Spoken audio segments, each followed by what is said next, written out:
Welcome back to the Goal2Go podcast, man. Episode 8, week 7 of the NFL season. Right around the corner, sitting here Tuesday night. Alex, TJ. We're going to get right into it, man. Another segment of Hot or Not. We're going to talk about the Panthers' trade weapons that they have. They already moved Robbie after that incident last week. We're going to talk about who we think's on the hot seat in terms of coaches. And obviously, man, week 7 predictions on the way.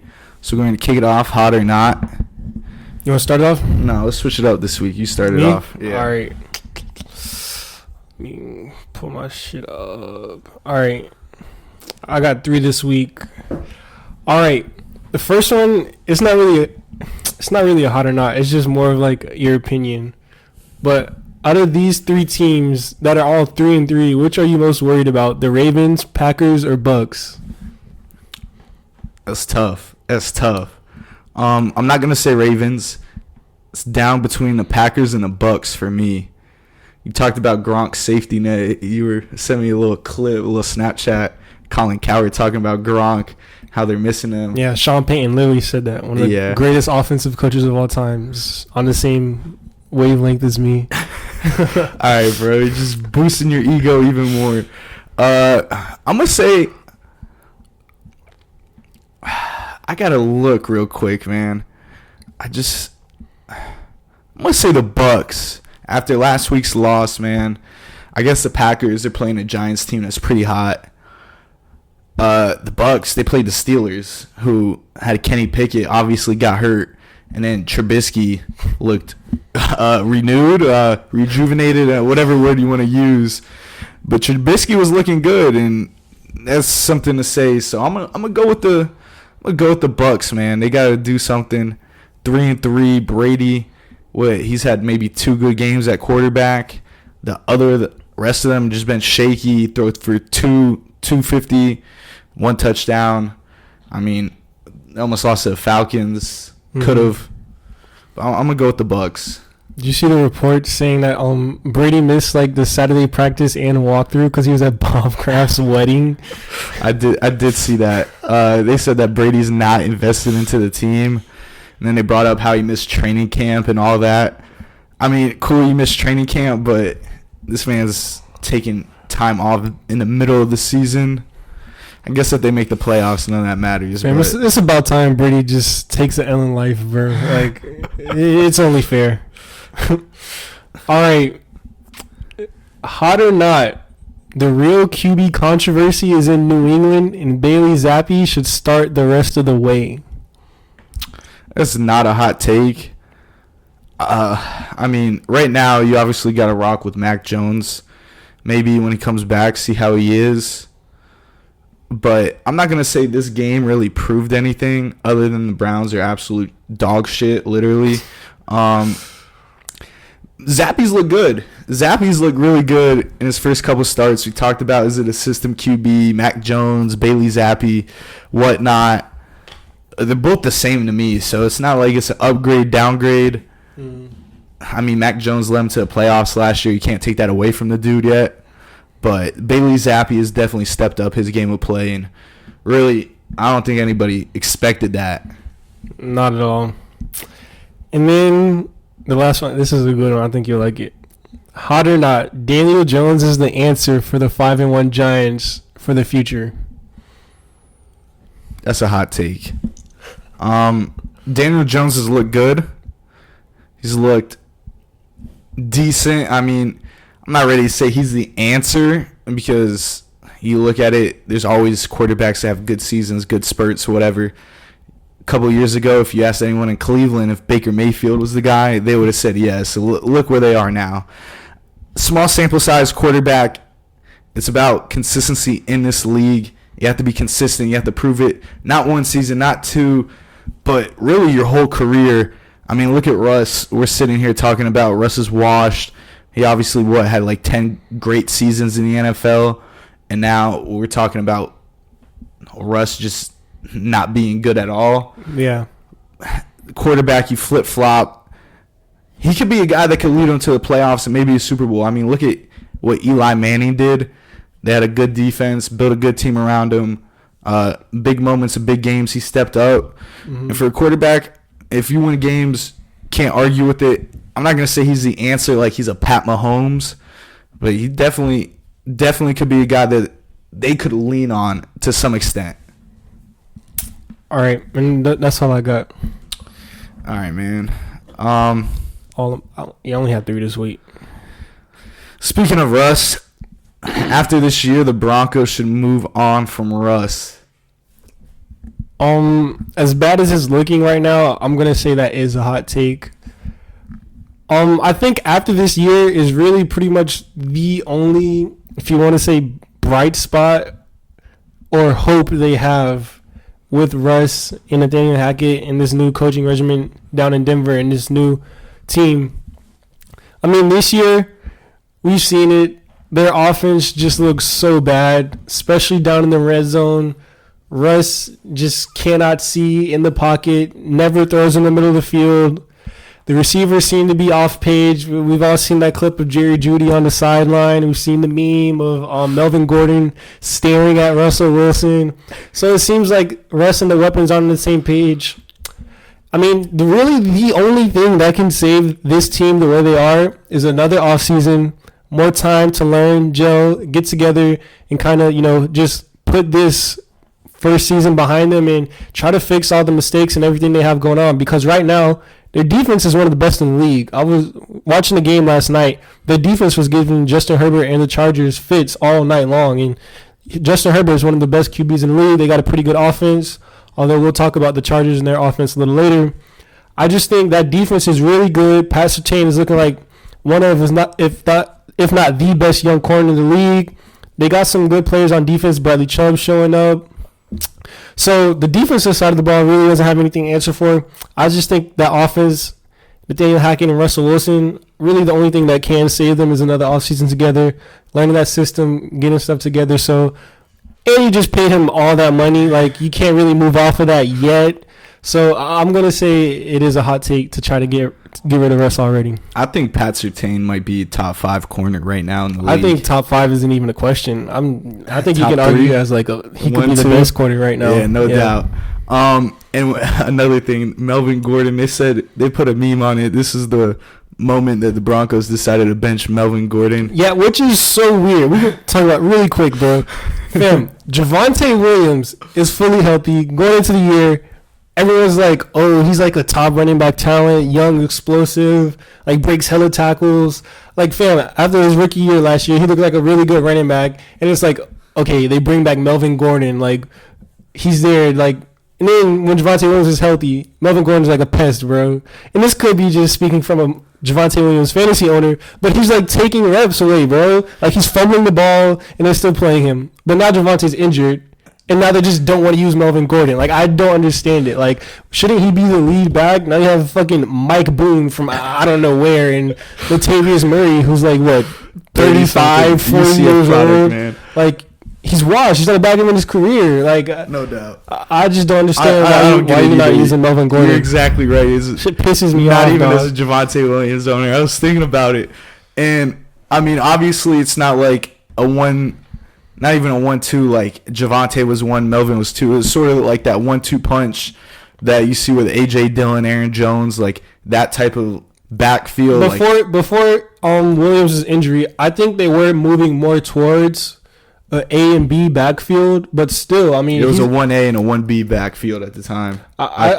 They might have been moving in that direction, but yeah, that's the time it wasn't there yet. But I think they especially with Melvin Gordon fumbling the ball, I do think they would move towards, Javonte being the main back, and then kind of just phasing Gordon in and out. But he got injured, so we really didn't get to see that happen. No doubt. And you don't know where Mike Boone's from. Neither do I, but you started him in fantasy last night and got me the dub. So. Mike Boone and Cortland Sutton couldn't give me 5 points combined. Sad thing is I had Mike Will going, and he didn't really do anything either. But let's see where Mike. While you look that up, I needed that win in fantasy. By the way, I was on a 2-game skid. You're on a 2-game win streak. I lost in 2 leagues this week, and both of them were within 10 points. Bro, fuck bye weeks, bro. Happy D Swift coming back, man. He's from Florida? He went to UF? No, he's from Florida. Where? McElhenney, Florida. I've never heard of that ever in my life. Kinley? MACCLENNY. He went to Cincinnati. He did go to Cincinnati. He's 27. Damn, he's that old? UDFA from Minnesota in 2018. He was on their roster for 3 years. Just west of Jacksonville. So he's a Duval person. You should be rocking with that. Fuck with Duval, man. Shout out my Duval people, bro. Yeah, just outside of Jax. I've never heard of that. Same. Moving on. Giants are legit contenders, hot or not. Contenders as what? Like Super Bowl contenders? Like playoff contenders? Wild NFC card? champion. Like they got a chance to win a Super Bowl. I'm gonna say that is a hot take. Now this could be NFC East bias. I'm an Eagles fan, so I do think we are better than the Giants. And honestly, with Dak Prescott coming back, I think the Cowboys will be better than them as well. But I mean, the Giants were one of the teams I know I was wrong on. I think we were both kind of low on them coming into the season. But the one thing I did mention was Brian Dable could possibly be the one to turn that team around, and he exactly was. That's what he is. Him coming in, coaching those guys up, getting those guys to believe with basically damn near the same exact roster. Joe Judge, fucking who was the other coach before them, bro? Isn't he a coach now? I don't think he is, bro. I'll look at it. Ben McAdoo. Same because I think they drafted Daniel Jones, so it's somewhat the same roster. But even if it wasn't Ben McAdoo, definitely Joe Judge. Pretty much the same roster. These guys are winning a lot of games, and they have some good wins under the belt. They won. I think they just beat Baltimore last week. They went in Lambeau and beat the Packers, right? Oh, no, they beat them in London. They beat the Packers in London. So, listen, the Giants are winning games they should win against inferior opponents. They also beat the Titans. And then they're also picking up some nice good wins, and I think it's just because Brian Dable, he made the adjustment, like I kind of mentioned last week, from going from Josh Allen to Daniel Jones, playing to Daniel Jones' strength, and also just giving Saquon the ball. He's their best player. Get him involved, snap it to him, screen, handoff, like any way you can. Get Saquon the ball. And that defense is playing hungry, man. I just think Brian Dable, he just changed the culture in New York. He's got those guys playing hungry. They're basically playing with house money. They got nothing to lose. They knew coming into the season nobody was going to believe in them. And Brian Dable's got them believing in themselves. And right now the Giants are sitting at 5-1. And it's looking like 3 teams from the NFC East are going to make the playoffs. And right now the Giants are, if it wasn't for Philadelphia being undefeated, have the best record in the league. So I think the Giants are legit contenders, and I think they'll definitely make the playoffs. And they could honestly win a playoff game. Now, Super Bowl contenders, I think that quarterback is kind of where we see that limitation, because Daniel Jones, what he has been horrible at his whole career is turning the ball over. He's like has the most fumbles like ever, I think, in like his like whatever seasons he's been playing. I just know he turns the ball over a lot, bro. It's playing him twice a year, hella turnovers. But he's cleaned that up. He's been better on that this season. And he's basically just being the game manager, you know. Although they don't have many weapons out there, Wando Robinson came back healthy last year. He found the end zone. Daniel Bellinger is looking like a nice tight end rookie they drafted this year. And like I said, Saquon, who's leading the league in rushing yards and I think yards from scrimmage. So Daniel Jones is doing just enough what he needs. That defense is playing really good. And those weapons around Daniel Jones are stepping up. O-line somewhat improving. I know Andrew Thomas has been like the highest graded offensive lineman in PPF, so that always helps. But overall, I think the Giants are really, really just playing good chemistry, good together football, and they're hot. They're definitely going to win some games. They could easily win 9-10 games this year. Daniel Jones has turned the ball over 53 times in his career since 2019. Played in 13 games, 14. Obviously, 13 games he played his rookie year. He turned the ball over 23, 16, 10, and 11 games last year. He's sitting at 4 turnovers right now, through 6 games. So if you do that, he's going to sit around just above 10, which isn't too bad if you think about it. I mean, he just fumbles a lot, bro. He can never hold on to the ball. He only had 11 picks, 2019, 6-3. Oh, no, that was fumbles lost. Yeah. 12 picks, 10 picks, 7 picks. He has 2 picks this year, which is actually really good. Yeah, 2 picks through, 6 games? That's solid. And I just think that comes down to the coaching. Don't have the ball in his hands all the time. Make the easy, quick little dump offs, quick little, passes and shit. Fuck it, snap it right to Saquon. Like, you feel me? Like, Daniel Jones can't turn it over. Ronnie Brown. Shout out Ronnie Brown, man. No Sean Moreno. In that rest Giants in peace, Tony defense. Sperano, man. Yeah, facts. That's a Dolphins legend. That's a throwback. Oh my gosh. Giants defense is also looking solid, but yeah, they've been balling making some big plays late in the game. Moving on, last hot or not for you. Vikings will win the North. I believe in my Packers. I stuck with them. I picked them to win the AFC North. Shout out Big Max, man. I'm still rocking with the pack. Big Max. But unfortunately, this is not a hot take. I mean, the Vikings only lost this year, came to the undefeated Eagles in primetime. And every other game, there's some have been close, like with the Bears. They probably should have lost that game if it isn't for Cam Dantzler making a big play 2 weeks ago against that one receiver where he just literally took the ball from him down the stretch. And then last year they played a tough game in Miami, although the score looked a lot closer than what it really was because of the garbage time touchdown from Gesicki. But I mean, the Dolphins were in it, and I think honestly it would have been a lot closer if Tua was playing because neither Bridgewater or Skylar Thompson really looked like they were doing anything. So, I mean, the Vikings are just finding ways to win. Kind of like the Giants, I just think that quarterback is going to limit them. How much do you really believe in Kirk Cousins? You saw what he does in primetime, his one game this year against a good team. Quick question. You believe in Kurt or Daniel Jones more? I would say Kirk Cousins just because of the weapons around him.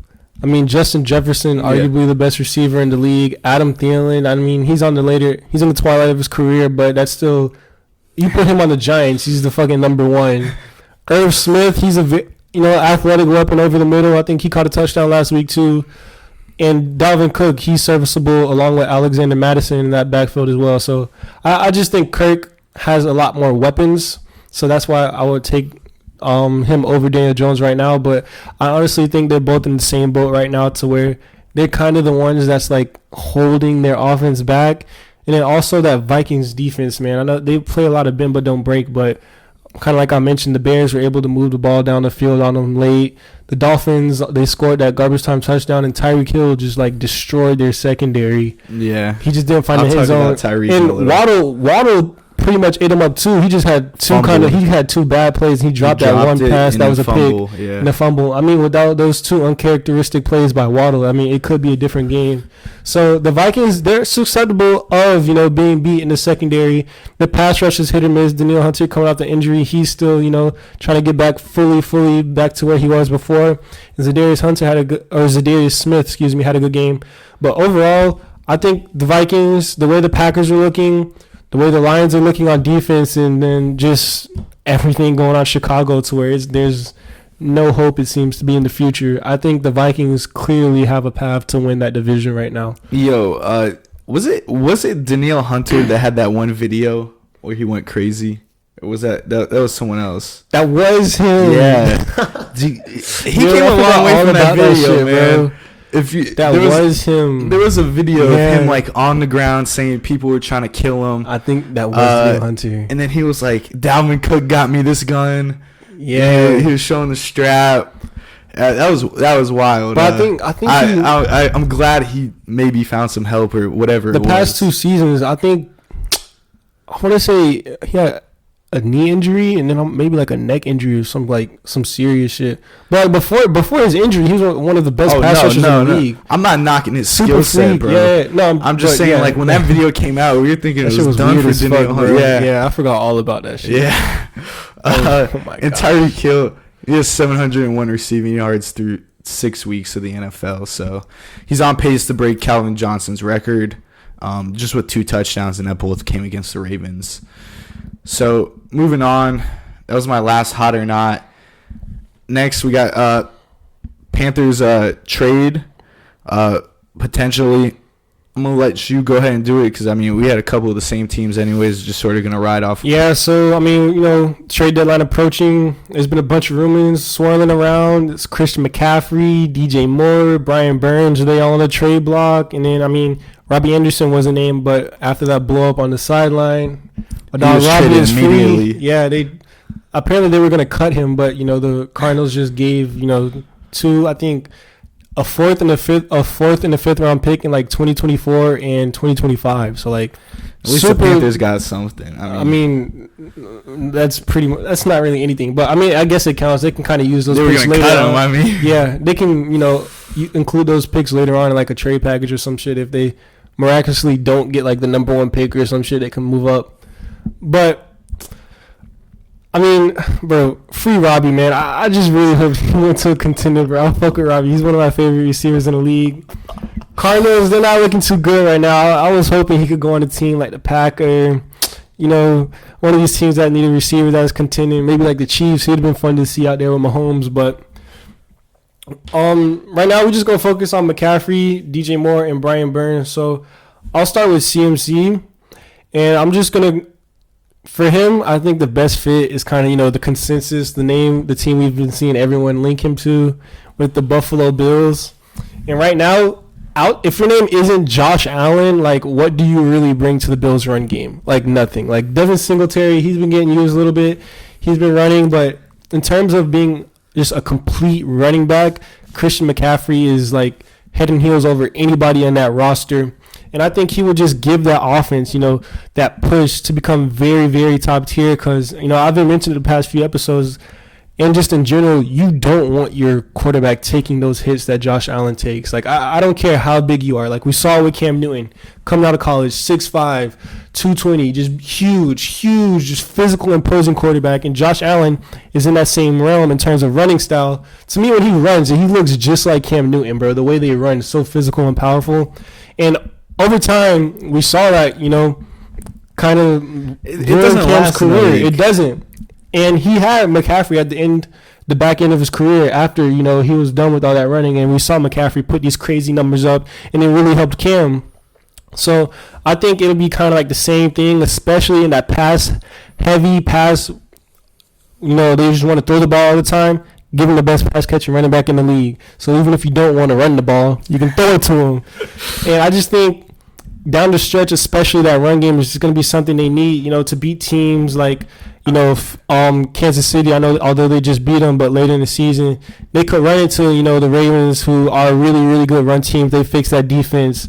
Even the Dolphins, we saw the Dolphins give him fits early in the season where he threw the ball the most out of any quarterback in NFL history. Maybe if he can lean on that run game a little more. Josh Allen. Clock. That's what they can chew the clock, and he won't be banged up at the end of the game because he's dropping back so many times. He'll be healthy to make that throw at the end.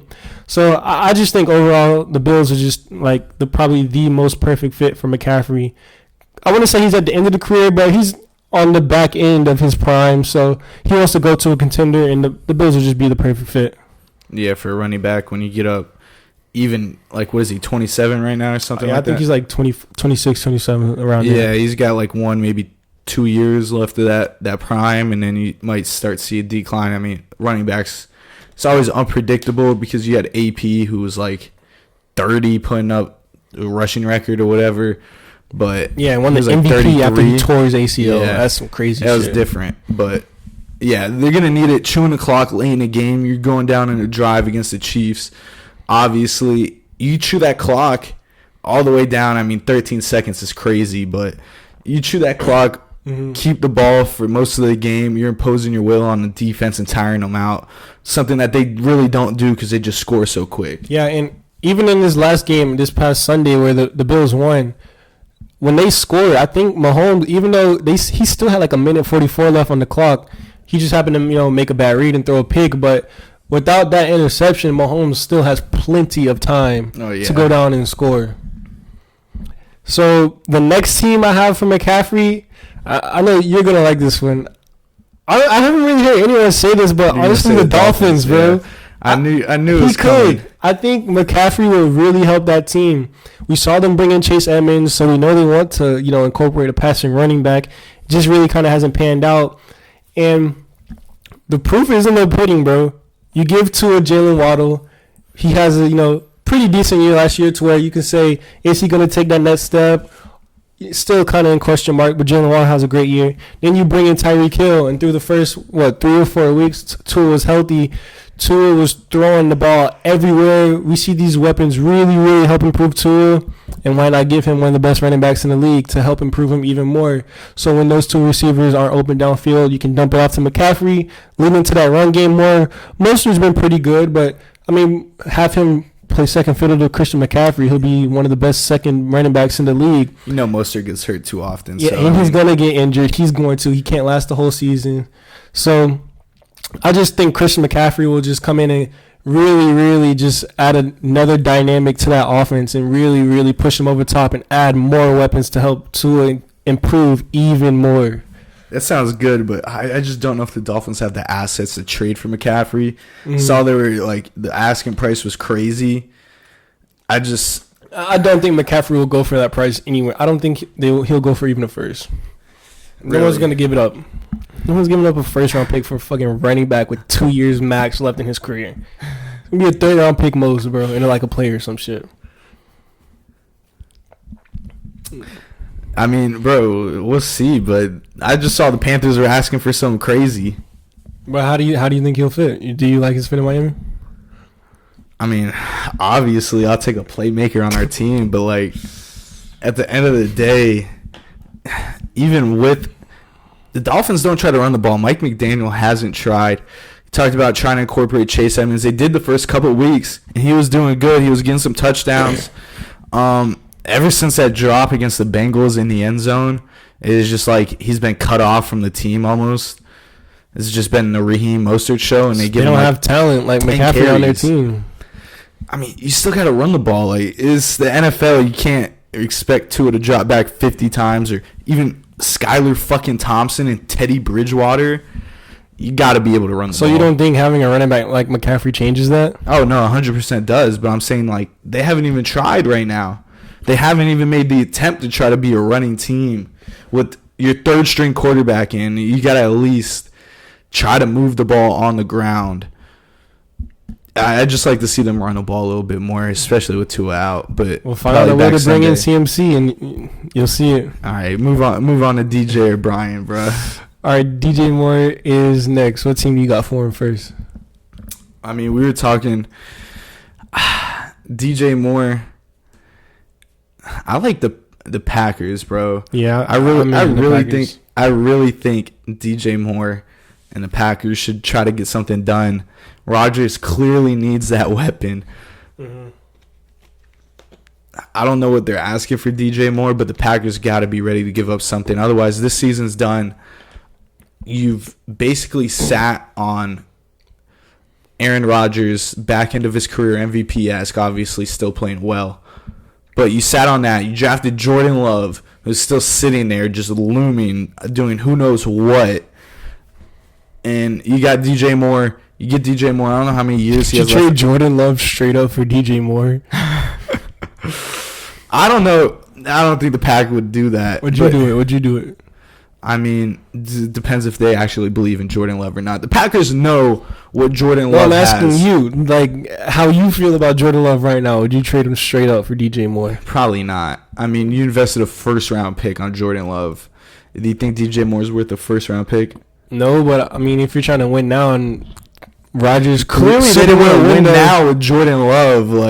What I'm saying, they drafted Jordan Love. Well, they didn't expect Aaron Rodgers to win 2 back-to-back MVPs right after he had a down year. Was it really down year? For Aaron Rodgers, it was. Everyone thought he was done. Then they draft Jordan Love. He comes back the next 2 years, was back-to-back MVPs, and they re-signed him for another 2 years. So, I would do it, bro. If the Packers are trying to capitalize on what rest of they have in Aaron Rodgers, because he is on the downside of his career, and we see how he's playing now with the injury and stuff in his hand. You got to try to maximize it, get the most out of him you can, because, it's not every day you get a fucking Hall of Fame quarterback, one of the best throwers of the ball of all time. You're trying to get the most of it out of you can. So, I mean, if the cost of it is giving up on the future of your team, who right now you don't really even know about, then I'm willing to take that gamble, bro. You're just clearly a gambler. It's gonna come down to if you believe in Jordan Love, you keep him. If you don't, you just send him off. And so I do agree. The Packers, they were one of the obvious teams that need wide receiver help. And another team I saw everyone was trying to link DJ Moore to was the Chiefs. But I think that would be a good fit. And I really think Mahomes is missing Tyreek Hill. And we'll get to that later. But the two teams I came up with one was the Chargers. You kind of mentioned them earlier. And I think DJ Moore will really, really help unlock the true potential of Justin Herbert. We've only seen him with Keenan Allen and Mike Williams, but I think although DJ Moore isn't, the big speedster or, stretch the defense kind of player, this would be the best down threat receiver Justin Herbert has ever played with, and we see his arm talent. And I think if you incorporate him with Keenan Allen, who's coming back healthy, he's still kind of banged up, so that's in the air. And how many more years of Keenan Allen do you have? And then Mike Williams, who just seems to be, just a straight up only throw the ball if there's an inferior corner on me. Like we saw last night, Pat Surtain's on him, he's not getting shit. So bring in DJ Moore, who's a good route runner. He can easily separate, make those throws easy for Justin Herbert, and I really, really, really think he'll help out this offense. And another team we kind of talked about earlier, I think that he would really fit with, was the Patriots. I think if you bring in DJ Moore, if Bailey Zappi is your quarterback or Mac Jones, I think a true number one receiver will help either one of them develop. And right now, they both have question marks. And I think, and you've seen these other receivers get involved. Devontae Parker, how good is he? Kind of the same thing as Mike Williams, just older in the jump ball kind of realm. Jacoby Myers, he's a good receiver, but is he really a true number one? Nelson Aguilar, he can't catch a ball since Philly. And then Tyquan Thornton, the rookie they drafted, he's just, the fast speedster guy. So I think bringing in a number one receiver like DJ Moore just really help, kind of stabilize that offense and give them a true passing identity, because they can already run the ball good, with Damian Harris and Ramondre Stevenson, who's looking really, really good this year. So I think it'll kind of add more balance to that offense. Yeah, I just don't think the Patriots will ever do that. Belichick. I wrote that down too. It's not characteristic of the Patriots at all. But I just think, hypothetically, I think I like the fit. Yeah, no doubt. Brian Burns is the last player we have. Who you got on your list? For him, to me, the first team that popped up was Kansas City, especially after that game last night. I think, in this situation, if you bring in Brian Burns, he can have, that Von Miller-like effect that he had on the Rams last year, to where they bring him over and he was kind of, that spark that pushed him over the edge and ultimately helped them win the Super Bowl. And then, Von Miller coming over to the Bills, and you saw last night him disrupting Patrick Mahomes. So I just think, this defense they have the best offense in the league right now, but the defense is middle of the pack. I think an explosive, young, super, super athletic pass rusher like Brian Burns is, just what this team needs, especially going on down the season. You're going to be playing those teams like the Bills, like the Ravens, in that division with those tough games. I think, he can come in, kind of make life easier for Chris Jones, too, on the interior, because if you got a double team Burns, one of them should be able to get, one-on-one looks. So I just think going to a contender, a team like KC could really use that help. And I also saw today, I think apparently the Chiefs restructured Travis Kelce's contract to free up cap space. So they could be looking to move for somebody above the deadline. And I think a pass rusher would really help them. And then the other team I got from Brian Burns, this is kind of just a homer pick, but I think he really fits, is the Eagles. How he runs with his coaching staff, they love building this team up front. And we always rotate a bunch of pass rushers. In this case scenario, we do have the trade assets. We have 2 first-round picks, and we have a couple backup swing tackles that could help the Carolina Panthers. So we have, what it takes to trade for a player like Brian Burns. But I think in an already really, really good defense, adding, a pass rusher like Brian Burns will make life super easier for, the older guys like Brandon Graham and Fletcher Cox on the line, and also kind of help, Jordan Davis and Hassan Reddick, get those better one-on-one looks and kind of help them develop further. So if the Eagles bring in Brian Burns, I'd be ecstatic, and I think that would really just kind of push our defense over the edge, because our secondary, I think, is the best part of the defense right now. But if you bring in somebody like Brian Burns, it could be, right on point with that secondary and just help us have the best defense in the league. Yeah, you talked about Travis Kelce restructuring his contract just a second ago. I've been seeing a lot of clips of that the Kelce Bros podcast, and I actually watched like the whole one, I think on maybe like Saturday or something, bro. Mm-hmm. Probably like the second best podcast out there right after us, but yeah, you should definitely check it out. Yeah, so that's it for the Panthers. Player trades, who they're key pieces that they could clearly move on since the season's sort of washed for them. Not even sort of, it is washed for them. Let's just tell it how it is. So, moving on, we got our predictions for week 7. Really don't want to talk about last week. I dipped below 500. I'm at 46 and 48. You doing the coaches or no? Oh, yeah. We'll just do that real quick. Yeah. So, coaches, who you think's on the hot seat? Yeah. Yeah. I'm just going to go ahead. I'm going to give my 2 and then you give your 2. Yeah, go ahead. First one, Cliff Kingsbury. That's who I have. Yeah. All right. So, we both talk about it. Come on. You look at the Cardinals. They got, your quarterback, your franchise QB, Hollywood Brown. That connection was looking real good till he went down. You got, the run game was looking decent. The play, it's just not there. They can't score. They could move the ball down the field, and they kind of get anywhere close to midfield, and just sort of the wheels fall off. And you watch Cliff Kingsbury, you talk about, is he getting his plays off Madden? Like, can he really call a game? Is he actually that guy? Thinks he's still at Texas Tech. Yeah, he still thinks he's playing against, the just Big 12 athletes defense. on defense. Yeah, that's all the defense is, just athletes. Like, here it actually comes down to coaching schemes, comes down to different looks. And not even the best athletes at Texas Tech. No Texas Tech slander, but come on, man. Yeah. It's the Big 12. Like, they're not known for defense at all. They're known for gunslinging. And you look at it, they just haven't lived up to the hype. Yeah, D-Hop's coming back next week, or this week. You look at it, they just underperformed, and it's not the first time that it's been up in the air with Cliff Kingsbury's job. You look at it, it's, the past 2 years now almost. You kind of been, is he still in there? Is he not? But you can give your take on it. I totally agree with everything you just said, and kind of touching on what you said, was it either last week or a few weeks ago, to where you kind of pointed out that, the Cardinals were usually that team in the NFL that always started hot. They started off really, really good and then kind of fizzled out at the end. Well, this year they didn't even start hot. They were just flat the entire way. Their first half offense is atrocious, the worst in the league. Right now, through their first, 6 games, they're averaging 4.8 first half points. Like, that's literally the worst in the NFL. So basically, you're playing from behind the entire game, and then when you have Kyler Murray with, he's missing DeAndre Hopkins, and then Hollywood Brown just went out. Like, they don't really have the team to play from behind like that. Their defense isn't really that good, so they're always on the field giving up points.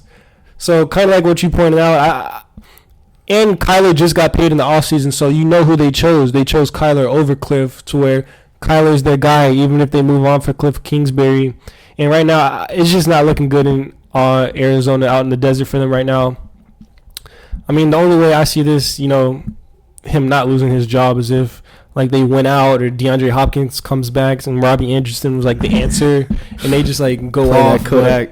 Yeah, I don't see Cliff Kingsbury having, any more long tenures in Arizona or in the NFL at all. Honestly, you might as well just go back to college. There'll be some good positions opening up, man. Someone's going to pay him. Some SEC school wants an offensive-minded guy like him. In college, I wouldn't mind it. Kind of like with Matt Rule, bro. Like, some coaches just work in college football. It doesn't really translate. Yeah, Urban Meyer. Bro, this is completely off the record, but oh my gosh. Bro, he was like one of the panelists before the Michigan and Penn State game on Saturday, and he was fucking sitting up there with his little shades on. Bro, it was just so bad. I'm like, bro, like, are they not aware of what he did last year in Jacksonville? Like, this guy was not only a terrible coach, but a terrible person. Like, it just wasn't working out. Now you have him, sitting up there, like, talking, like, all football. Like what? I think it was Fox. I think he was on with Fox. It might make sense. So, he was, like, on the panel, giving his input, talking about, like, college football. They need to do this, that, and this. Like, I think he needs to worry about, himself before he starts giving suggestions to other coaches and players. Yeah. But that's a whole other thing, bro. My second and last one I got might be a little biased with this team. Kevin Stefanski. Oh, my God. This dude has Jacoby Brissett at quarterback throwing the ball 50 times a game. Meanwhile, you got Nick Chubb, one of the leading rushers, Kareem Hunt, another guy that's supposed to be a top back in the league. And they don't run the ball. The team looks abysmal. There's no discipline. Yeah, you can say the defense has no discipline, but it comes from the head coach at the end of the day. You set the tone. I think the Browns have had more players meetings than any other team because the coaching staff, frankly, doesn't know what the fuck they're doing. He had a good season running 3 tight end sets for a shitty quarterback in Baker Mayfield. That worked. What is going on right now? They can't win games. He puts the ball in Jacoby's Brissett. They got these analytic guys. I just saw they hired a new one. He was like the analyst for Abercrombie and Fitch. Don't ask me what the Browns are doing. I don't know how you get that job. They might as well just hire me. I could do some analyzation on the numbers in there. Statistically, whatever they do at this point, because what he's drawing up is just absolute garbage. At the end of the day, he's calling these plays. These players are undisciplined, getting flagged for stupid things. It just doesn't look good in Cleveland. Yeah, he was a name I thought about bringing up, but I figured, either you would bring him up or you really, really wouldn't agree with it. So I just stayed away from it. I knew if you were going to feel strongly about it either way, so I'd let you have, that take. The second coach I brought up was Ron Rivera. I mean, he's a defensive-minded coach, and, in this NFL, unless you have a star quarterback or, a really, really strong system like the Patriots, or the star quarterback like with Sean McDermott and Josh Allen up there in Buffalo, then this defensive, minded head coach really doesn't work. I mean, their defense is underperforming. They're kind of middle of the pack, kind of at the bottom of the pack in terms of run defense. And, the strength of this team is supposed to be that D-line. With all that early talent invested in it, you got Chase Young, Deron Payne, Montez Sweat. He had some character concerns coming out of college, but he was, a first-round kind of talent guy. And Jonathan Allen, who I think was in the first round as well, those 2 Bama D tackles. So where you kind of, start asking questions, is it just injuries? Is everyone banged up? And then you had, the comments he made about Wentz last week saying quarterback is the reason they're not competing with all the other 3 teams in the division. And now, Wentz just went down. Heineke's starting, I'm pretty sure, next week for them.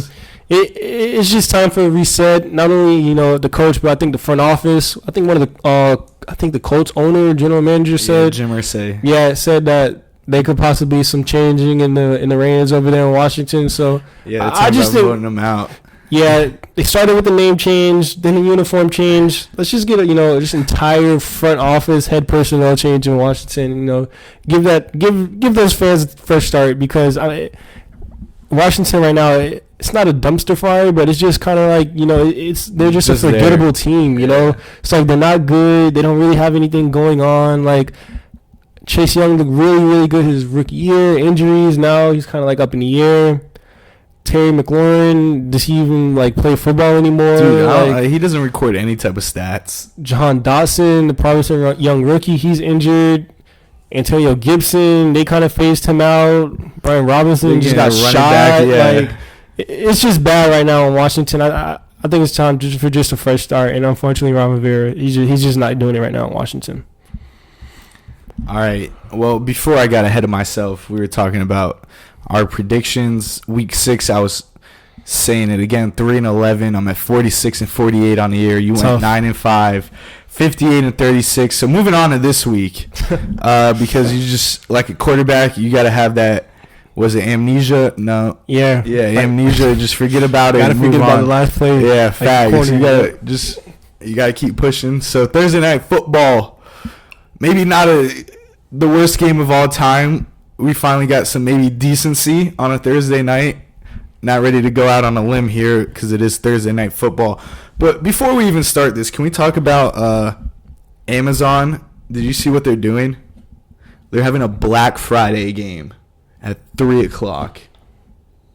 They're playing a football game on Friday, Yeah. like an NFL game at 3 o'clock. So you know how they got the Thanksgiving Day? Yeah. Where, you always got the cowgirls and the lions. And, So they're just being money whores. yeah, and they're playing on Black Friday. Like, because I think that Thursday they would lose the games, right? Because Yeah, it's going to be on Fox, CBS, ESPN. Because they play 3 games now on Thursday night. On Thursday, yeah, there's always 3 games. You got so the they 12 just want o'clock. that much. Like they can't let 1 week just vibe. They need the money, so they gotta play on Black Friday. Ask Jeff Bezos. It's not happening this year. It's happening next year.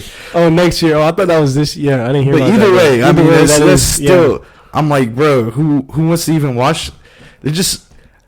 All I know is Scott Hansen's gonna be sad when he's sitting there calling like 4 games in a 1 o'clock window and 2 games at the 4 o'clock window. But I just that is kind of weird, bro. I had to just at 3, 3 o'clock, yeah. Bro, Black Friday not even a national holiday. Like he's gonna be working, bro. That's what I'm saying. I mean, shit, bro. I know I got off at least, bro. But either way, so Thursday night, Saints Cardinals in Arizona, picking the Cardinals and their dumpster fire of a head coach. I mean, it's the Saints looking at Andy Dalton.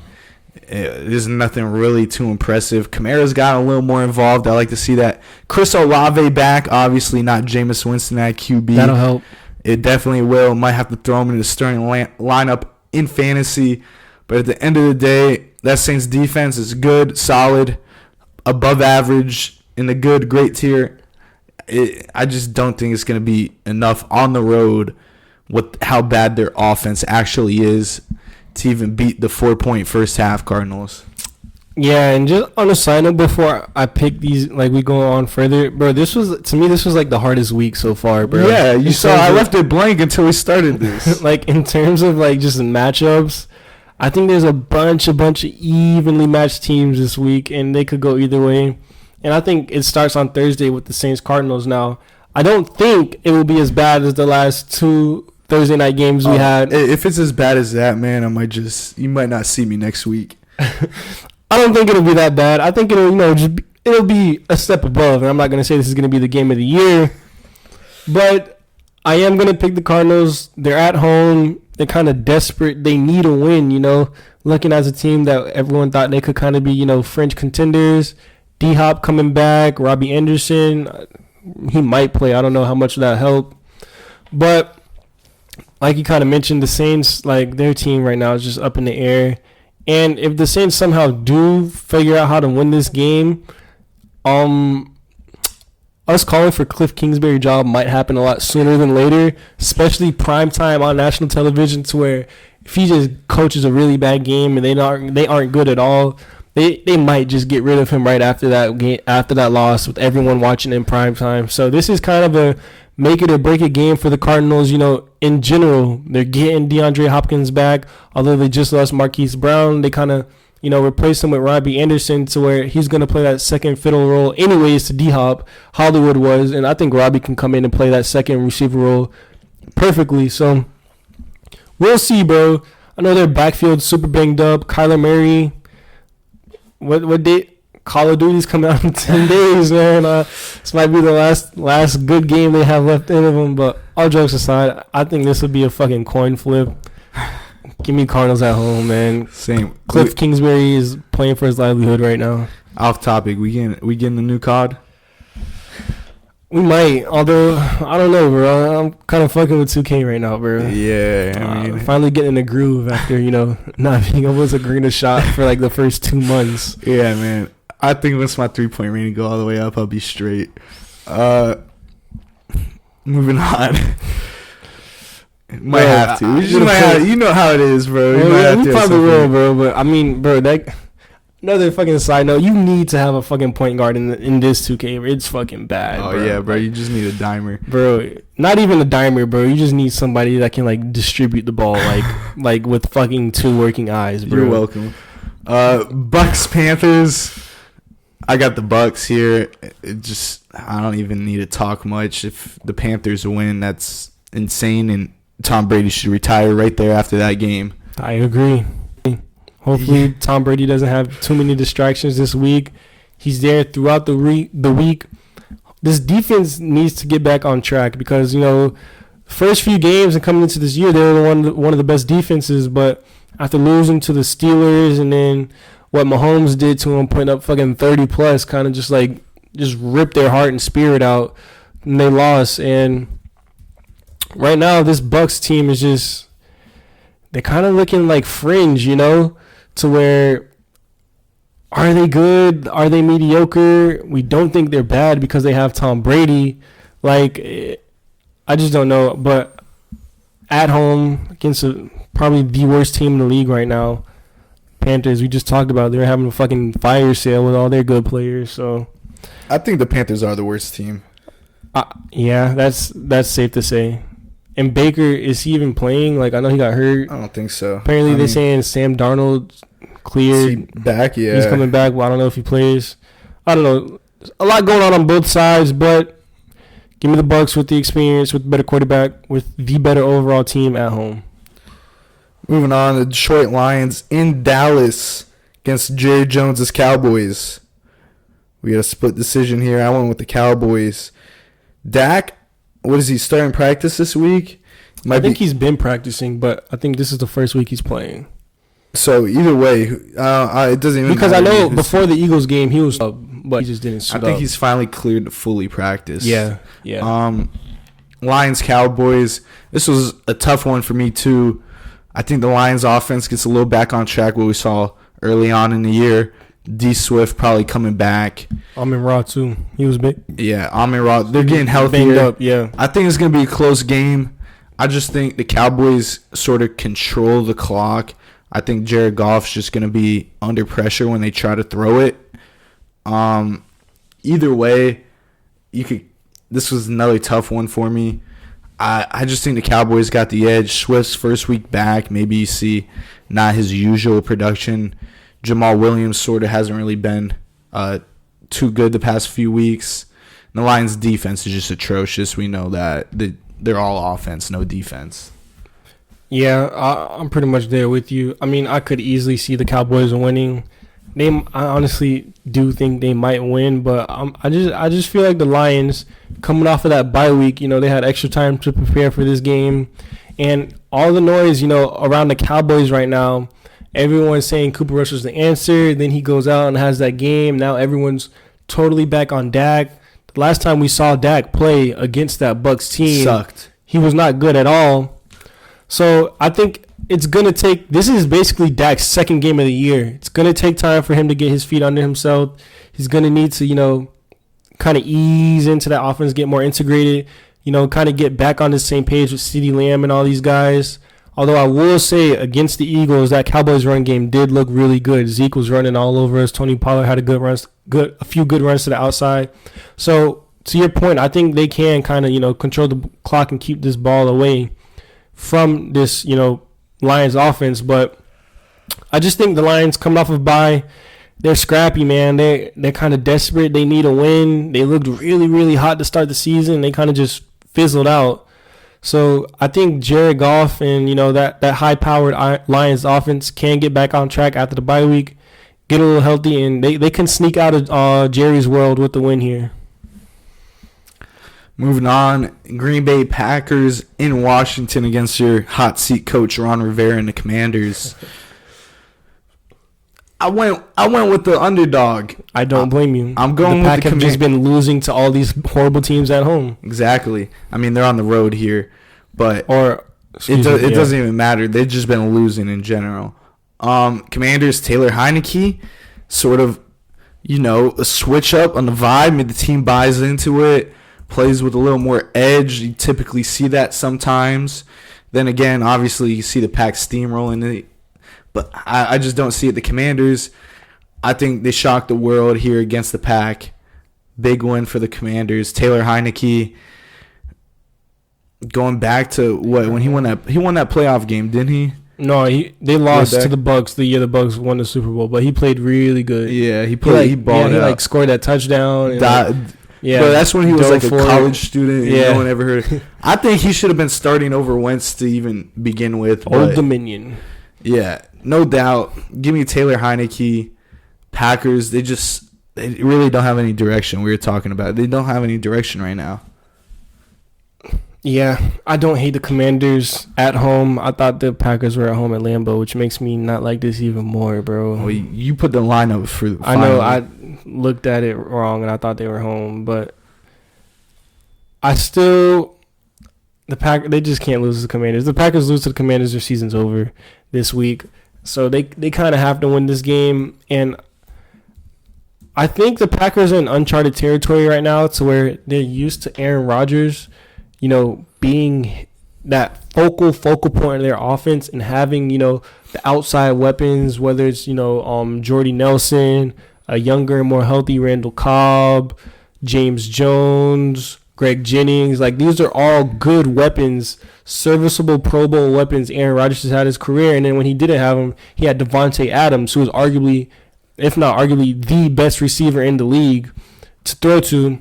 Now he doesn't have that. But what they do have is two very good running backs, and I think it's time for them to just switch into becoming a run-first team. Like, they have to. They just can't get it done on the outside. Alan Lazard, yeah, he's nice, but he's still super young. Maybe he's better as a number 2 right now. Romeo Doubs, Christian Watson, they're both super young rookies, still learning the game. Robert Tonyan, what does he really bring? He's kind of a middle-tier tight end. I just think for the first time in Aaron Rodgers' career, they have to, win games other than Aaron Rodgers, and if they're ever going to do it, it should be against this Commanders defense, who isn't the best at stopping the run.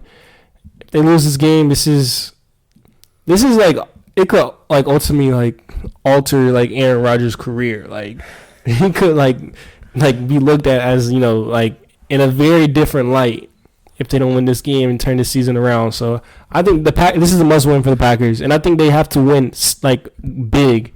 They can't just, squeak out with a 3-point victory or win on a game-winning field goal against this bad Commanders team who we just kind of talked about. They really have no direction whatsoever. So Packers got to get it done, man. I'm going to rock with the Pack on the road this week. Moving on, a game that really nothing needs to be said. The Cleveland Browns in Baltimore. I got the Ravens. I spoke my piece on the Browns. I want to know why you picked the Browns. I kind of thought I would be on the same page as you here, so I kind of, went as just being a good friend, a comrade pick, rocking with you. But in Baltimore, this is going to be a very, very, very tough game. The Ravens, the main reason I picked the Browns is because of their running game. Their defense has looked shaky, but in the last 2 weeks, down the stretch, we've seen Lamar make 2 very, very big mistakes that ultimately cost him the game. The week before against the Bills, throwing that interception in the end zone, and then this week, fumbling the ball twice, and then throwing the interception on one of those fumbles where he missed the snap, kind of just giving the game away. And we know this Ravens defense is, they're prone to giving up leads and not being able to stop the other team. So I feel like if Nick Chubb can find a way to have a really, really good game and, Jacoby Brissett hits Amari Cooper down the field for 1 or 2 big plays, I honestly think the Browns can be right in this game. And it just comes to me thinking Nick Chubb has what it takes to kind of seal this game if they get a late lead. And honestly, the way Lamar's been playing kind of just looks like he doesn't want to be in Baltimore, not really getting his receivers involved, looking only kind of at the tight ends across the middle. J.K. Dobbins' knee started acting up. Do they really have a run game other than Lamar right now? There's just a lot of questions I have about this Ravens team, and until they prove to me otherwise, it's going to be hard for me to see them winning games because, playing against teams like the Bills, like the Dolphins, like the Giants, I know these are better teams, but I mean, you've had double-digit leads in all of these games in the second half, and in 2 of them in the fourth quarter. They were up 10, I'm pretty sure, in the fourth quarter against the against the Giants, excuse me. And we all know what happened against Miami. So, and that game against Miami was home as well. So, I mean, the home field advantage really doesn't show us anything. So, I just think this game comes down to the Browns honestly just making less mistakes than the Ravens on offense, which sounds crazy to say, but I think it could really happen. One thing I got to say, you really believe in that Nick Chubb's going to get the ball. Jacoby Brissett, in his 6 games, starting in week 6, 45 attempts, 34, 35, 31, 27, and 34. You're not winning with Jacoby Brissett doing that. I'm sorry. They got to feed Nick Chubb. If they want to win this game, which I think will happen, but the only way they win this game is feed Nick Chubb, keep the ball out of Lamar's hands, and then, hopefully Lamar makes one of those mistakes he's kind of been prone to making these last few games. The Browns should be sitting at 5-1 right now. Yeah, the Browns. And you talk about mistakes. It could be. Jacoby Brissett, well, obviously not last week against New England. Take the first 5 weeks. He's been serviceable first 3 quarters. As someone that's watched him for the past 2 years, considering he's a quarterback in Miami last year, how do you trust this guy down the stretch? It's just something that Kevin Stefanski's. That's why I called him in the hot seat. Moving on, Atlanta Falcons in Cincinnati against the Bengals. Give me Joe. Falcons. They've looked pretty decent. Haven't looked terrible. Bengals. They've kind of like not even turned their season around. They've looked better than what they have been. I mean, they have the past, I think 2 weeks. I mean, they played the Saints last week. And then they lost to the Ravens in a close one. Close one. Yeah, on primetime Sunday Night Football. You look at it, it's just the Falcons don't really wow you. Jamar Chase got back on track last week. Looked really good against a Saints defense that we thought is, above average. I think they still are a pretty good defense. Yeah, exactly. Yeah. And they kind of got that back on track. Joe Mixon hasn't looked good at all. I don't know whether it's Joe Mixon, the O-line, or what's going on over there. Harden fucking up the Celtics, man. Yeah, we got NBA regular season game 1, Celtics, Sixers in the back. Because Tyler requested it. But after you requested to have the fucking baseball on last week. Yeah, that was different. That was my team, but let's not even talk about that sport. Yeah. So give me the Bengals at home. Cincinnati, they're going to be going crazy. You know how that fan base is. Bengals at home. They need a win in that division. I mean, no one's really taking control of that right now. It's up for grabs still. Yeah. Kind of going along with everything you said. The offense has turned around, gotten back on track. Jamar Chase is looking like his old self again. What are they doing with T. Higgins? I know he's been kind of banged up. But on a side note, the Falcons have covered the spread in every single game this year. So if you're trying to bet, Falcons plus the points might not be a bad choice right there. But I think ultimately the Bengals do get it done at home. Jamar kind of continues his, getting back onto being the Jamar Chase of old that we know from his rookie year. Joe Burrow, hopefully he can stay upright and get him the ball. But ultimately, I think the only thing this offense is missing right now is a run game. Joe Mixon has not been very efficient at all on the ground this year. Hopefully they can get that going against this Falcons defense and kind of, make it a lot more even. So it's not all on Jamar Chase and those weapons. But I think at home, the Bengals do kind of have what it takes to get done against the Falcons, who aren't a bad team, but I think they can beat the teams they're better than, but they'll lose to the teams they're worse than. Tell me why I look up and Joel Embiid and Marcus Smart are basically scrapping and flopping against each other. Is that surprising? And Joel Embiid grabbing Jaylen Brown. Trowell. It's just funny. As soon as I looked up, man, it was Joel and Marcus Smart in a scuffle. Like, you can't make that shit up. Moving on, the Giants in Jacksonville against the cool down Jags. They are colder. Give me the Giants. I've been hating on them. I've been down them. Give me the Giants. Give me Danny Dimes on the road, 5-1. Jags defense isn't really looking too good. Even if T-Law gets back to looking, how he was the first few weeks, still think that Giants defense is too good. At the end of the day, that front four that they run, I don't even know if they run a 4-3, 3-4. It doesn't matter. Their D-line is nice. They've played well. And the secondary's held up as well. As they've been playing good football. And like you said earlier, Saquon Barkley, ball in his hands. You really just... the Jags barely lost last week. Let me say that. That Colts-Jags game was a tough one. Looked like the Jags almost had it for a second. But Michael Pittman finally ate. So Alec Pierce, don't sleep on Alec Pierce, bro. I mentioned him the very first episode out of Cincinnati, bro, being a threat. He's been shown to be a serviceable number 2 receiver in this league, and he scored a game-winning touchdown. Yeah, he did score that game winner. I was kind of mad it didn't go to Pittman. But it's still Pittman was on my bench in the league too. I ended up winning, but it could have been. It should have been nice.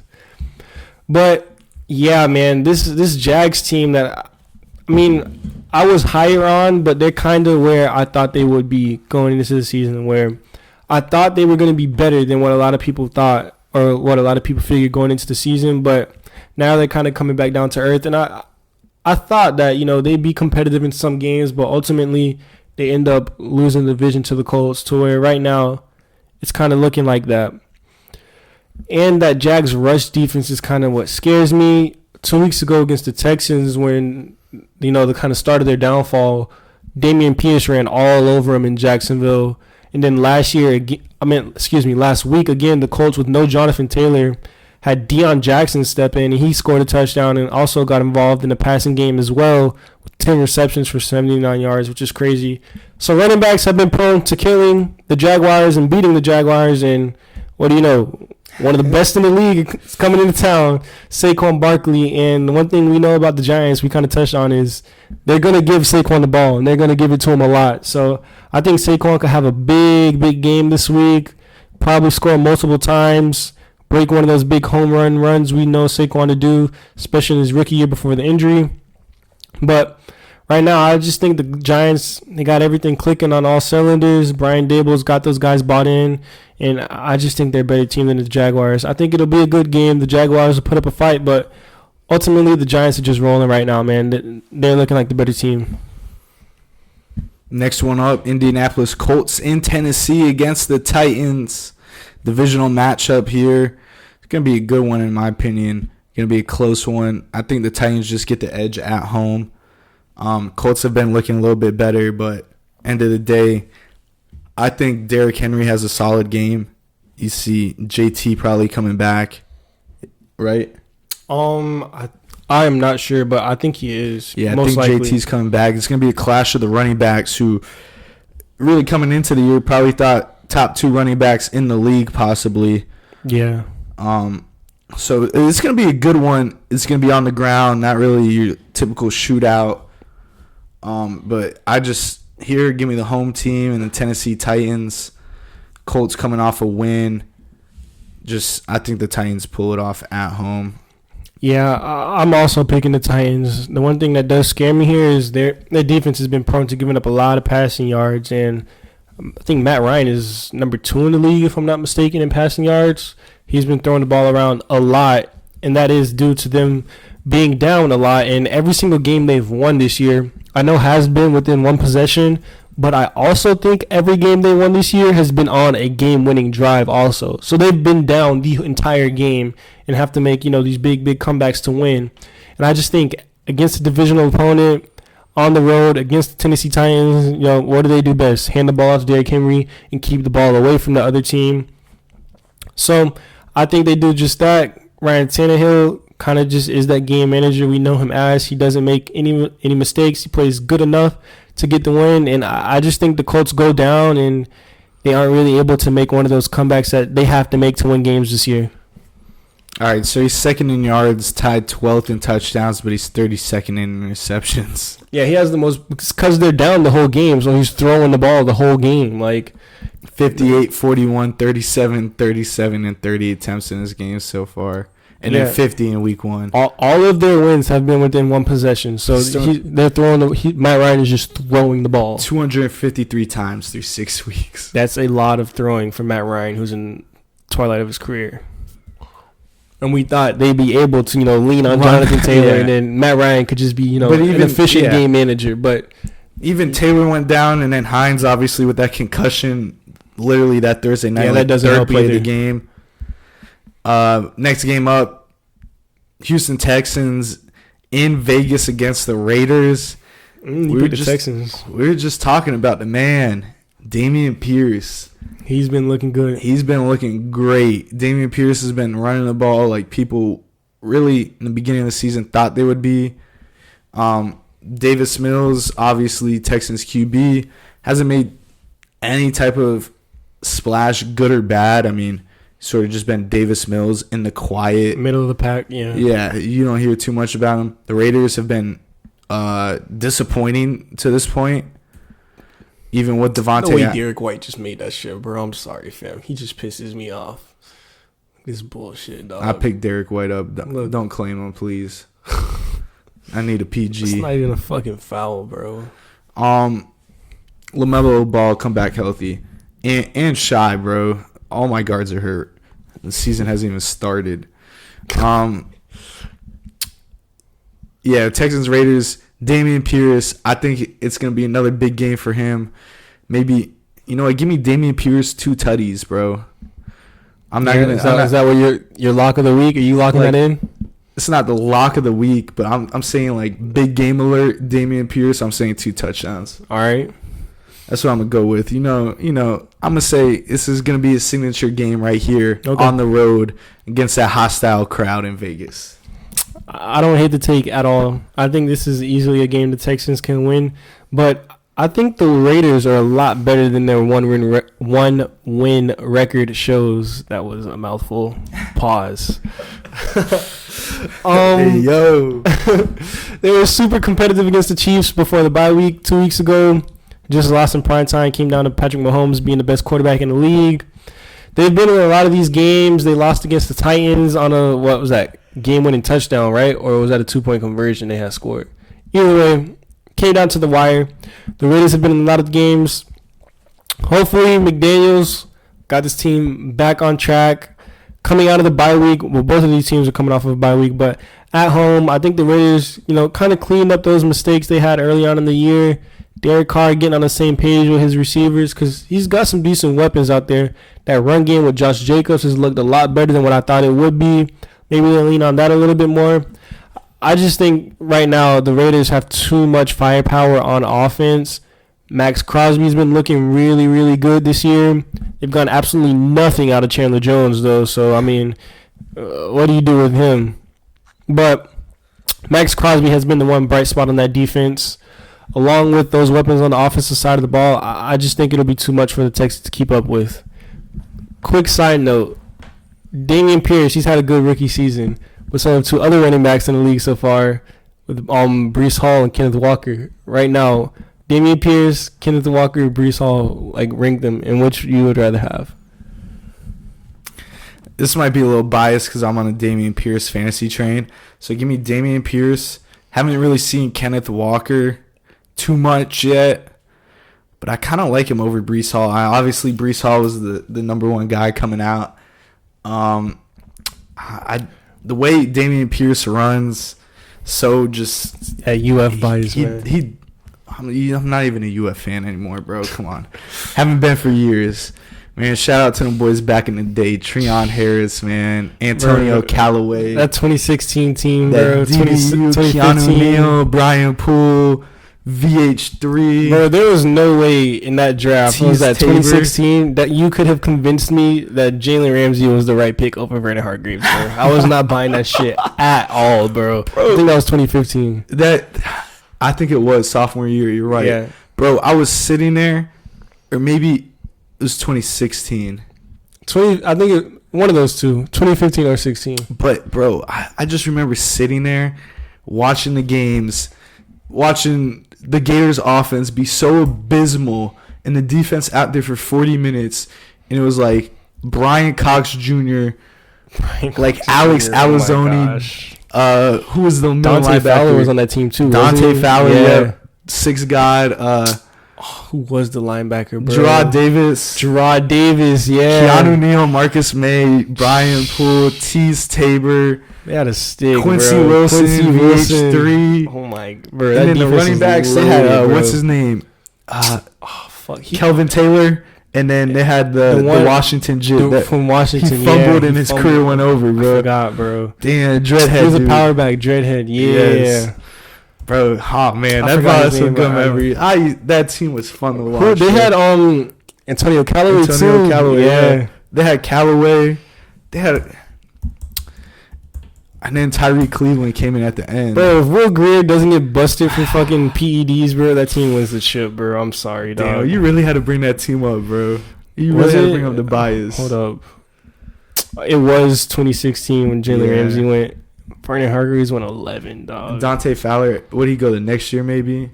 I think so. Yeah, he was the 3rd overall pick to the Jags.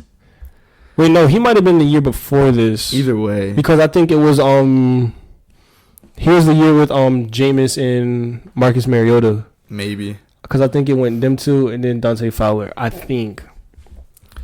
Either way. Oh man, that Florida team was very, very polarizing, bro. Like 2015. Yeah, and he tore his ACL. Year before that one, yeah. Yeah, so after our little side rant of the 2014 to 2016 mid-2010s Florida Gators defense and football that won team. Nothing, but they had all the potential in the world, bro. They would just stack the box at the goal line and leave like Tease Tabor and Vernon Hargreaves. Hargreaves one-on-one, bro. Jill's locking every single receiver down, bro. I'd take any 3 of those corners in college, bro, one-on-one against... You give me any receiver, bro. They lock Tease, Quincy in the slot. VH3.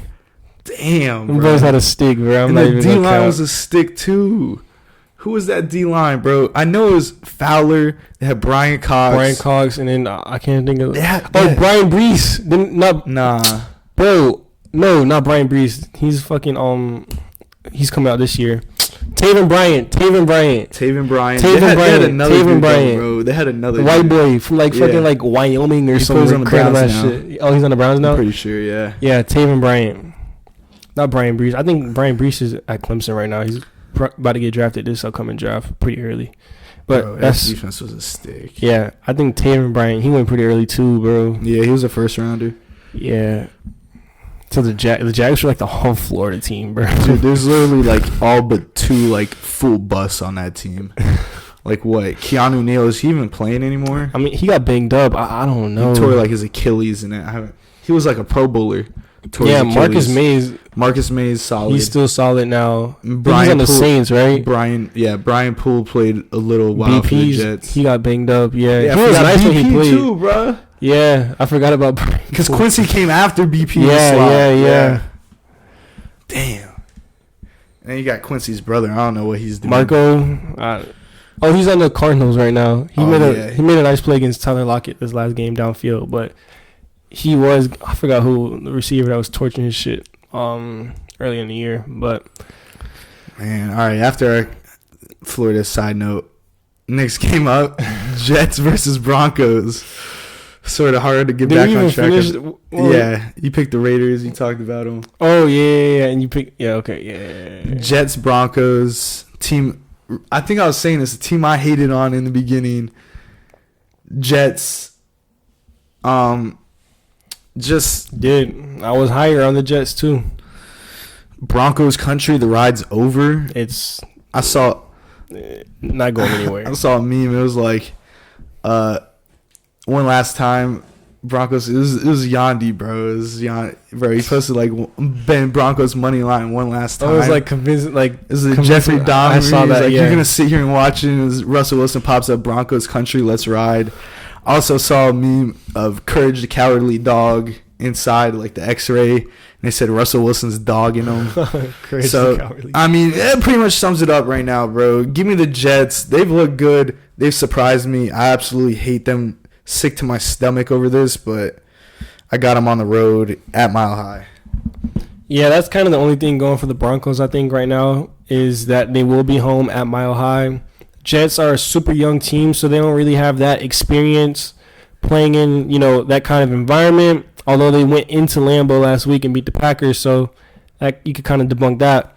But the Jets, the young talent, man, I touched on it earlier. Sauce is looking like an early candidate for Defensive Player of the Year.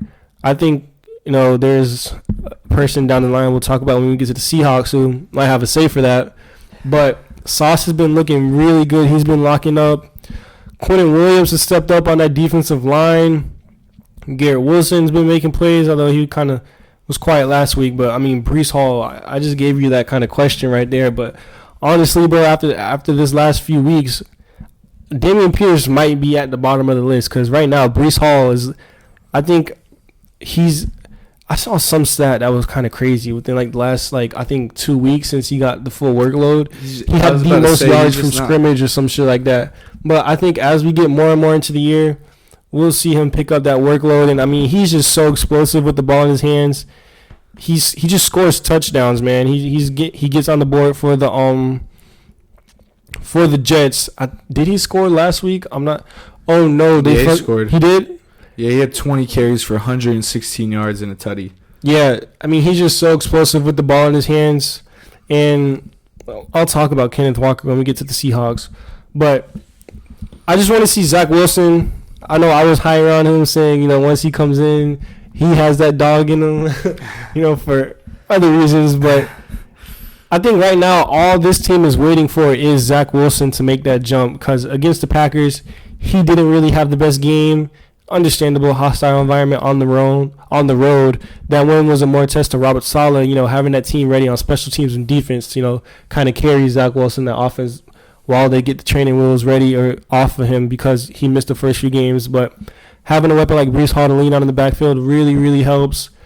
The Jets are, to me, they're like the fucking Giants of the AFC, bro. Both in the East, both in New York, playing the same fucking stadium, and two young head coaches who have these teams playing with house money. They're bought in. They believe in the culture. They're buying into the system, and you kind of see that it's paying off. And right now, the Jets are a hot team, man, and the Broncos just did not look good at all against the Chargers on the road. So, give me the Jets, man. Yep. Moving on, KC in San Fran against the Niners. Niners kind of let me down last week against the Falcons. I told you, bro, stop playing with the Falcons at home, man. Just give me the Chiefs. Nothing too much about the Niners. Obviously, got a shot to win the game. Debo gets involved, get the ball out quick. Ayuk had a big game. He had two tutties. 2 touchdowns. I like what I see him. Might have to get him off the bench. But same, bro. Especially with Clyde, the way he's just not getting touches in the Chiefs offense, low workload. But give me the Chiefs here on the road after a tough loss. They're going to come back hungry. It's the same old Chiefs, Andy Reid, Pat Mahomes. They're going to find a way, played a much better team in Buffalo and lost a nail-biter. I agree. Pretty much everything you said there. Right now, I think even after that tough loss to Josh Allen, I think with what they have in Kansas City right now, Patrick Mahomes is playing some of the best football, if not the best football at the quarterback position. I just think the Chiefs are a better team, and when it comes to offense, they're just going to be able to put up points in the offensive league, and this 49ers defense, or the 49ers offense, won't be able to hang with them. This is a Super Bowl rematch, too, from a few years ago, which will be interesting. But I think the Chiefs right now are the clear-cut better team. The only thing that worries me, if Nick Bosa's healthy, he could give this Chiefs O-line some fits because we saw Von Miller kind of come in and disrupt the game last week. So that's something to keep an eye out on because they do have a really good defense over there in San Francisco. But give me Patrick Mahomes, who's been spreading the ball around to every single person on their roster. Everyone's getting touches over there. Patrick Mahomes is not discriminating at all. He's getting everyone involved. Andy Reid calling up plays, handing the ball off to 3-4 different running backs. Right now, I just think there's too many looks the Chiefs have. They're just way too good on offense, and I don't think the 49ers will be able to score points to hang with them. Same. Next game up, Seattle Seahawks in LA, SoFi Stadium against the Chargers. This is tough for me as well. I want another split decision here between me and you. Yeah. I want the Chargers, your boy J Herbo. Keenan might be coming back.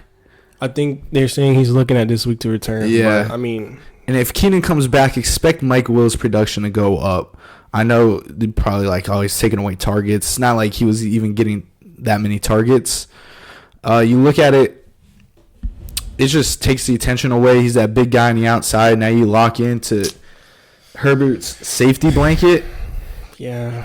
The Seahawks, they lose last week. They did. No, they beat the Cardinals. Oh, yeah, they beat the Cardinals. Geno Smith, sort of a quiet week. I mean, he didn't. Yeah, he didn't. 193 yards in the air. That's quiet for him this year. No touchdowns. He just played. He just got the job done. Game manager football. Yeah. But what you saw from the Chargers against the Broncos, the Seahawks defense doesn't have that. So don't expect Herbert to not throw a touchdown. I think it was in 30 games, Herbert's thrown at least one touchdown, and that was like the first time he didn't. Mm-hmm. So expect him to respond. Austin Eckler's look great. Expect Eckler to just keep getting those touches. He wasn't getting them early on in the year. Now they're starting to get him the rock. Involved. Now they're like, all right, we got to get him. He's our playmaker. We got to get him involved. Bro? Yeah. This man just changed his pick. I said his Herbert Chargers. Now, favorite Madden team, by the way, for everyone watching. I haven't played Madden in like a year. Bro, yeah, but still, you. Anytime you hop on Madden, bro, you go straight to the Chargers. Give me J Herb. Listen, you kind of just explained everything perfectly, and you convinced me to pick the Chargers. So just piggybacking on everything you said, honestly, the main thing that I kind of went away from earlier today was because Keenan Allen, he's like the missing piece.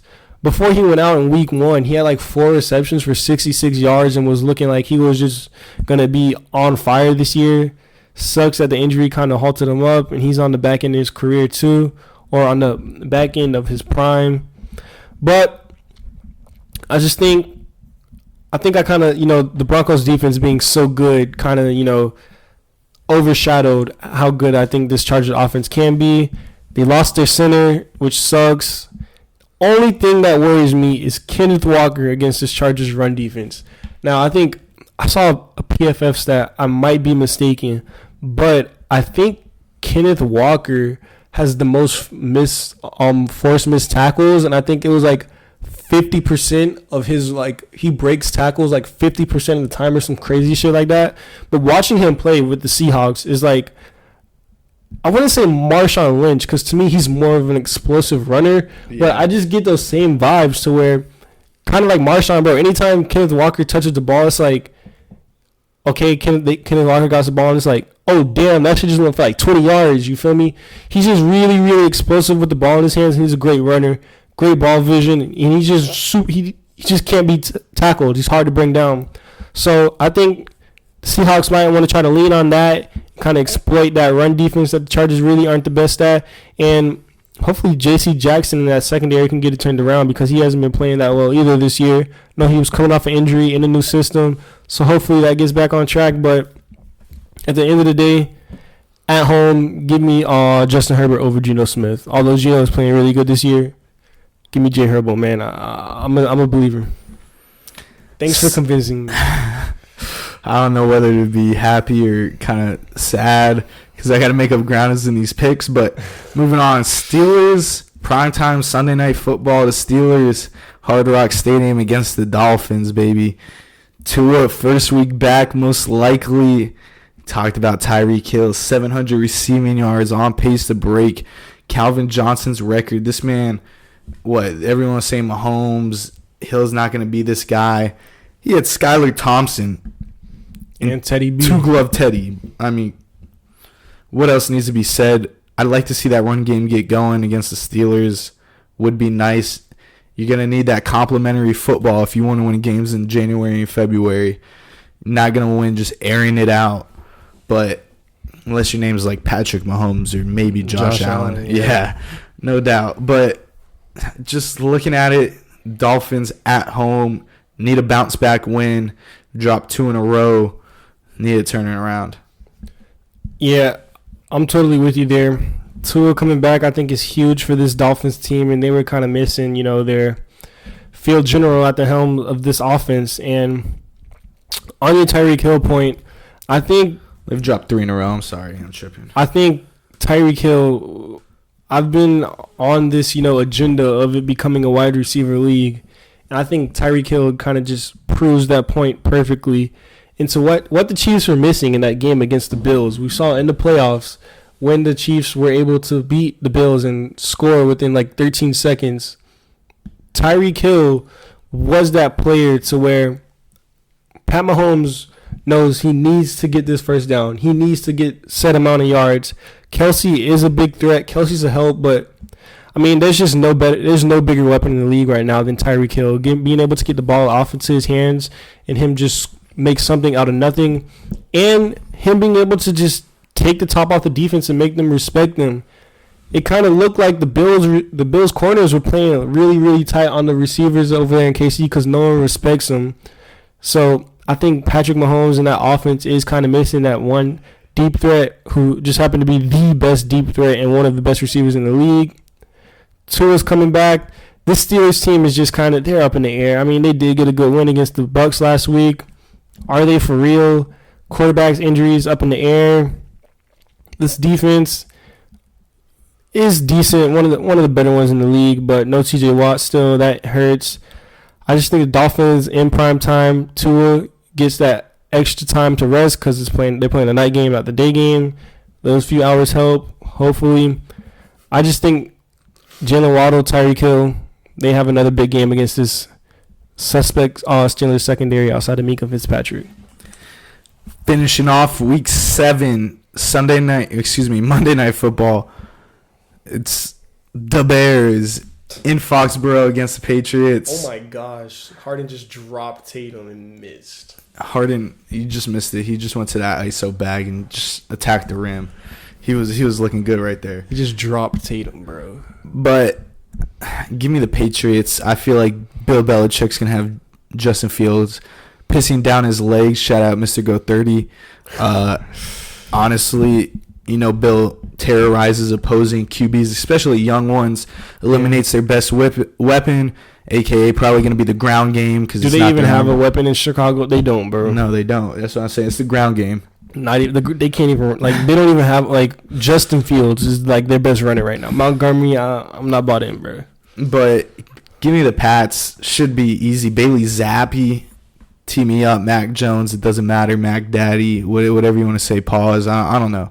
Give me the Patriots, bro. It's the Bears. You saw what they did on Thursday night. Yeah. Darnell Mooney coming down with it. Couldn't get it done. Yeah. Going off what you said, prime time. Give me the Patriots. Right now Bill Belichick has this team playing on just the most sound football possible with what they have. Bill Belichick, you mentioned it coming into the year, is getting the most out of this team. Still got to respect what he does coaching wise, and kind of like I mentioned just a few moments ago, the Bears really have no weapons to help Justin Fields out. The running game, Khalil Herbert's probably their best running back right now. Darnell Mooney, who's probably a wide receiver too on any other team in the league, he's their best receiver. I just don't think the Bears have enough at all to kind of compete with the Patriots, and I think the Patriots get up early and just run the ball all over the Bears, and this is a boring game on Monday night. Yeah, it's like they flipped the Thursday night to Monday night. But yeah, and of course the Bears are involved. But the Patriots they could put up some points, man. We saw them do it last week against the Browns. They put some points up, but that is a garbage defense, to say the least. Are the Bears any better? They're probably a little bit more disciplined, bro. Probably. Roquan Smith's nice. Their defense is scrappy. Regardless, give me the Patriots, man. I think they're better on both sides of the ball right now. The Browns. Anyways, that concludes episode 8, Goal2Go. You already know, Goal2Go on YouTube, Goal2Go Pod on TikTok, Apple Music, Spotify, Amazon, whatever you're listening to, streaming site. We're up there. Like, comment, subscribe. Let us know what y'all rocking with, what y'all not. NBA next week or what, Any bro? suggestions? What you Yeah, think? NBA. Yeah, we're gonna talk about a little NBA. Let's do it. I mean, shit, we're watching it right now. Tatum, ugly ass jumper that somehow no one can guard. President's sidestep. FaceTime. But how is Marcus Smart still an NBA player in 2022? That's what I want to know, bro. DPOY. This insane. But week 8 of the Goal2Go podcast, man. Appreciate y'all tuning in, man. Yeah. New episode next week. Record every Tuesday, dropping Wednesday nights. You already know what to do. Peace. Never mind. Yeah. We out. We out. Peace.